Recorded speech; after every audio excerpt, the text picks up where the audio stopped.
أعوذ بالله من الشيطان الرجيم. بسم الله الرحمن الرحيم. الحمد لله رب العالمين والصلاة والسلام على رسوله الأمين وعلى آله وصحبه اما بعد. سوال و جواب کی اس نشست میں آپ حضرات کا استقبال ہے.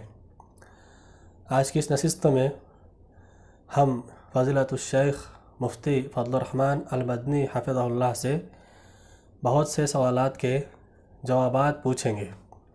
شیخ محترم کی خدمت میں پہلا سوال عرض ہے کہ جھارکھنڈ کے ایک سائل پوچھتے ہیں کہ حدیث میں آتا ہے کہ ہر نشہ آور چیز حرام ہے اور ہر نشہ آور چیز مسکر ہے، تو کیا بیڑی، سگریٹ، تمباکو اور کھینی وغیرہ یہ مسکر میں شامل ہے، اور کیا یہ حرام ہے یا مکروہ ہے؟ اس سلسلے میں تفصیلی رہنمائی فرمائیں. الحمدللہ رب العالمین والصلاة والسلام علی رسول اللہ محمد وعلی آلہ واصحابہ اجمعین وبعد. سب سے پہلی بات تو یہ ہے کہ حدیث اس طریقے سے ہے، کل مسکر حرام وکل مسکر خمر، کل مسکر حرام وکل مسکر خمر. ہر نشہ آور چیز حرام ہے اور ہر نشہ آور چیز خمر ہے، یعنی شراب ہے. یہ مسند احمد نسائی کی حدیث ہے اور البانی صاحب نے اس کو جو ہے صحیح قرار دیا ہے. اسی طرح ایک حدیث ہے، نہا رسول اللہ صلی اللہ علیہ وسلم عن کل مسکرین و مفترین. مسند سعید ابی داود میں، کیا سنن ابی داود میں اور مسند احمد میں یہ حدیث ہے. علامہ البانی رحمہ اللہ نے اس حدیث کو ضعیف کہا ہے، لیکن حافظ ابن حجر رحمۃ اللہ علیہ نے کہا ہے اسنادہ حسن، اس کی سند حسن ہے. اور علامہ شوکانی نے کہا ہے صالح للاحتجاج بھی، یہ حجت کے لائق ہے، دلیل پکڑنے کے لائق ہے.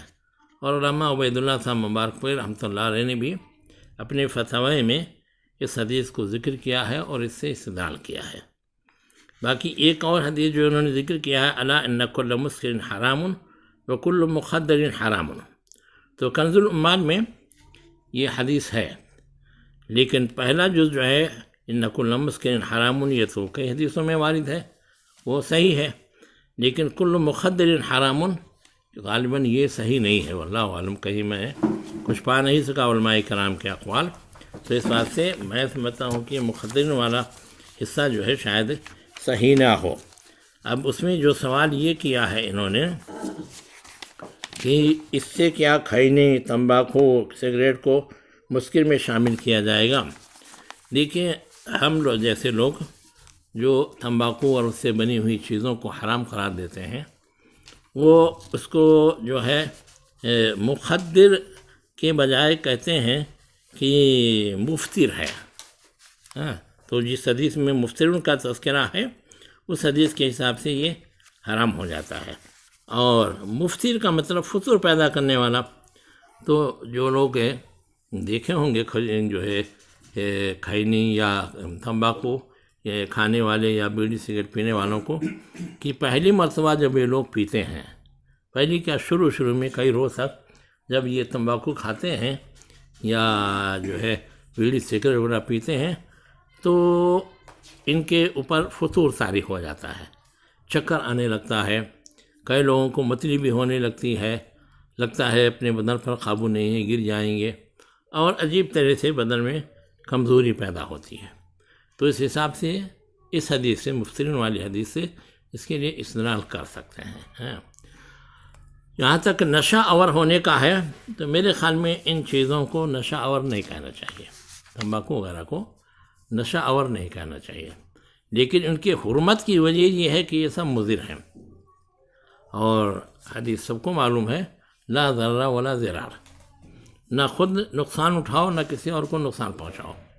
آج کل تقریباً تمام اطباء کا اتفاق ہو گیا ہے کہ تمباکو اور اس سے بنی ہوئی چیزیں انسان کی صحت کے لیے بہت ہی مضر ہیں. اب جانتے ہیں کہ جو لوگ بیڑی سگریٹ پیتے ہیں، اکثر ان کا پھیپھڑا خراب ہو جاتا ہے، دمہ کی بیماری لگتی ہے اور کبھی کبھی کینسر ہو جاتا ہے۔ گٹکا تو اتنا زیادہ نقصان دہ ہے کہ کئی لوگ ایسے منہ میں کھاتے کھاتے اور سو گئے تو صبح گال میں سوراخ ہو گیا، اس کے اندر اتنی وہ تاثیر ہے۔ اور گٹکا جس حساب سے بناتے ہیں جو ہم نے سنا ہے وہ انتہائی ہے کہ یعنی یہ جو کیا کہتے ہیں کانچ کو پیس کر کے اس میں ملاتے ہیں تو یہ کانچ پیدا کرے گا تو زخم ہو جائے گا، اور کئی چیزیں اس میں ملاتے ہیں جو گندی ہیں۔ تو اس واسطے ان سب چیزوں کو ہم حرام تو کہتے ہیں، نہ کھانا چاہیے، نہ بیچنا چاہیے، اور نہ بنانا چاہیے کہ فیکٹری بنا کے بیچو یہ سب چیزیں۔ تو میرے خیال میں تمباکو کا کاروبار ختم ہی کر دینا چاہیے، یہ نقصان دہ چیز ہے، اور ہر نقصان دہ چیز حرام ہوتی ہے۔ اس کے علاوہ اس میں فضول خرچی بھی ہے، یعنی ایک ایسی چیز جس کا کوئی فائدہ نہ ہو اس پر جو لوگ بیڑی سگریٹ پیتے ہیں اور تمباکو کھاتے ہیں ان کو معلوم ہوگا کہ مہینے میں اس پر کئی سو روپے خرچہ ہو جاتے ہیں، اور پھر بیڑی سگریٹ پینے والوں کو دیکھا کہ عجیب ان کی غیرت ختم ہو جاتی ہے۔ اگر اپنے پاس بیڑی نہیں ہے تو ایک کافر بھی بیڑی پیتا رہا ہوگا تو بھیا ایک مجھ کو بھی دے دو، نہیں ہوگا تو اسی میں سے دو پھونک مار لیتے ہیں، تو اس کا جوٹھا لے کر کے پھر سے پئیں گے اور پھینک دیں گے، اور یہ ہوگا۔ تو یہ سب چیزیں ہیں۔ بہرحال بیڑی جو ہے اور سگریٹ جو ہے اور جو بھی اس قسم کی چیزیں انہیں استعمال کرنا چاہیے۔ نشہ اور چیزوں کے بارے میں تو آپ جانتے ہیں کہ کوئی نشہ اور چیز استعمال کرے تو اس کے اوپر حد ہے، یعنی 40 کوڑے یا 50 کوڑے اس کے اوپر لگائے جائیں گے، اور اس کے سلسلے میں بہت سخت قسم کی وعیدیں بھی ہیں کہ شراب پینے والے کو آخرت میں جہنمیوں کا خون پیپ اور دھواں پلایا جائے گا، اتنی سخت سزا ہے۔ اور نشہ اور چیزوں کے استعمال کرنے سے، یہ بات میں اس واسطے کہہ رہا ہوں کہ مجھ کو معلوم ہوا ہے کہ نوجوانوں میں نشہ اور چیزوں کے استعمال کرنے کی بیماری بہت عام ہوتی جا رہی ہے، خاص طور سے جو بڑے گھرانوں کے لڑکے ہیں اکثر بیشتر کوئی نہ کوئی نشے کی چیز استعمال کرتے ہیں۔ مجھے معلوم ہوا گھر میں لا کر کے باقاعدہ شراب کی بوتل گھر میں پیتے ہیں، اور ہفتے بھر ایسے بے ہوش پڑے رہتے ہیں، نشے میں مدہوش رہتے ہیں، ہوش حواس برابر نہیں رہتا ہے۔ گھر والے پریشان ہیں، مگر ان کی عادت ایسی خراب ہو گئی ہے کہ یہ چھوڑنے کا نام نہیں لیتے ہیں۔ اور جب یہ نشے میں مدہوش رہیں گے تو ابھی احمد ہمارے بتا رہے تھے کہ دودھ لینے گئے تھے تو آج کل وہ مالیگاؤں والے اپنا کارخانہ سب بند کیے ہوئے ہیں، پتہ نہیں کس بنا پر، تو بند کیے ہوئے ہیں، تو دن بھر ادھر ادھر گھومتے ہیں، کہیں سڑک پر ادھر حادثے بھی ہوتے ہیں کہ مرتبہ، اور ادھر جو شراب کی وہ ہیں دکانیں وہاں سے آ کر کے ٹوپی لگا کے باقاعدہ آرام سے بیٹھتے ہیں اور شراب منگا کر کے پیتے ہیں، اور گھر سے یا بازار سے خرید کر کے کچھ لاتے ہیں، نمکین کھاتے ہیں۔ تو بڑے لوگ جن کے پاس کوئی طاقت ہے تو مرغی بھون کے لاتے ہیں اور کھاتے جاتے ہیں اور وہ پیتے جاتے ہیں۔ کچھ لوگ نمکین چیزیں کچھ لے کے آتے ہیں، اس کو کھاتے ہیں اور پیتے رہتے ہیں۔ تو جاؤ تو یہاں جھاڑی میں بیٹھے ہوئے پی رہے ہیں، اور کئی لوگ وہیں ڈھیر ہو جاتے ہیں۔ ایک روز میں اور مولوی رحمت اللہ صاحب عشاء کے بعد نکلے، انہوں نے کہا کہ ایک جگہ مشاعرہ ہے، تو چلتے سنتے ہیں مشاعرہ، اپنے گاؤں کے اچھے شعراء جمع ہو رہے ہیں۔ تو باہر گیٹ پر نکلے، ایک رکشہ والا چوپھلی سے آ رہا تھا، اس میں 2 آدمی پیچھے بیٹھے ہوئے تھے، تو ہاتھ دیا تو اس نے روکا، اور ڈرائیور نے ان دونوں سے کہا تم لوگ آگے آ جاؤ۔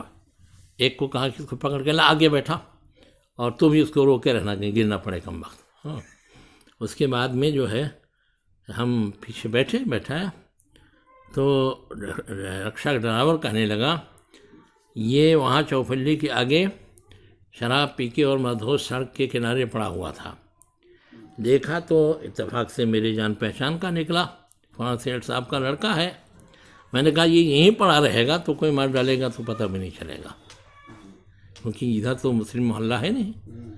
تو اب تو لوگ اتنے وہ ہو گئے ہیں کہ ان کو اس کا بھی خیال نہیں کہ ہم کہاں پیچھے پڑے ہیں، کس علاقے میں پڑے ہیں، کوئی مار ڈالے گا یا کیا ہوگا.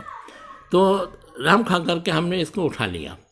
تو یہ بیٹھ بھی نہیں پا رہا ہے، اتنا مدہوش ہے. تو اس واسطے اس کو لگایا کہ اس کو پکڑ کے رکھو. اب آپ لوگ آگے ہیں تو ہم نے کہا ان کو آگے پکڑ کے لاؤ. لیکن آگے جائیں گے تو یہ جو زکوٰۃ ناکہ ہے وہاں پر جا کر کے اس کو کنارے لٹا کے میں بھاگ جاؤں گا، اس کے گھر تک نہیں پہنچ جاؤں گا، اور گھر پر فون کر دوں گا کہ تمہارا وہ آدمی پڑا ہوا ہے شراب پی کے فلاں جگہ اٹھا لے جاؤ. تو بہت خراب حالت مسلم نوجوانوں کی ہے. تو ان کو معلوم ہونا چاہیے کہ شراب ایک ایسی چیز ہے جس کو ام الخبائث کہا گیا ہے، یعنی خبیث، ناپاک، گندی اور نقصان دہ چیزوں میں سب سے بڑی خبیث چیز ہے، ام الخبائث ہے. کیونکہ اس کی مضرتیں بہت زیادہ ہیں. آدمی عقل جیسی چیز جس کی بنا پر وہ انسان بنتا ہے، وہ عقل اس کی ضائع ہو جاتی ہے، مدہوش ہو جاتا ہے، کچھ پتہ نہیں رہتا کہاں ہے. چنانچہ سڑک کے کنارے پڑا رہتا ہے، کتا آ کے اس کے منہ پہ پیشاب کر کے چلا جاتا ہے. کبھی کبھی کتا اس کا منہ چاٹتا ہے اور یہ سمجھتا ہے کہ ہماری محبوبہ میرا بوسہ لے رہی ہے، اور پڑا رہتا ہے نالی میں، گندی نالی میں، اور سمجھتا ہے کہ بہت شاندار بستر پر میں لیٹا ہوا ہوں. عجیب لوگ ہیں. پھر اس کو اتنی تمیز نہیں ہوتی کہ یہ میری ماں ہے، کہ میری بہن ہے، کہ میری بیوی ہے، یا کوئی اور ہے. چنانچہ کبھی کبھی ایسے حادثات ہوئے ہیں کہ بہن کے ساتھ زنا کر ڈالا زبردستی، ماں کو پھر پکڑ لیا، ہٹا دیا، چلاتی رہی بہت مشکل سے. اور آپ جانتے ہیں کہ کثرت کے ساتھ جو طلاقیں ہو رہی ہیں اس کی ایک وجہ یہ بھی ہے کہ لوگ نشے میں مدہوش ہو کر کے آتے ہیں اور شراب وغیرہ پی کے آتے ہیں، ہوش حواس رہتا نہیں، گھر میں گالی گلوچ شروع کر دیتے ہیں، بیوی کو مارنا شروع کر دیتے ہیں، اٹھ پٹانگ گالی دینا شروع کرتے ہیں. بیوی کو بھی غصہ آ گیا، وہ بھی لڑ گئی تو پتہ چلا کہ طلاق ہو گئی ہے. بال بچے بیچارے پریشان رہتے ہیں.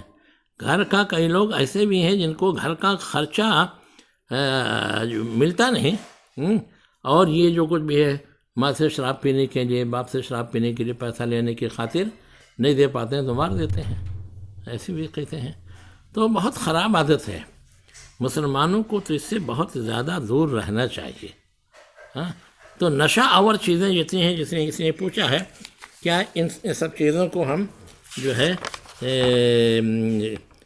کیا بتایا ہے، کدھر چلا گیا ہے، کہ جو ہے ان سب کو ہم نشہ آور کہہ سکتے ہیں یا خمر کہہ سکتے ہیں.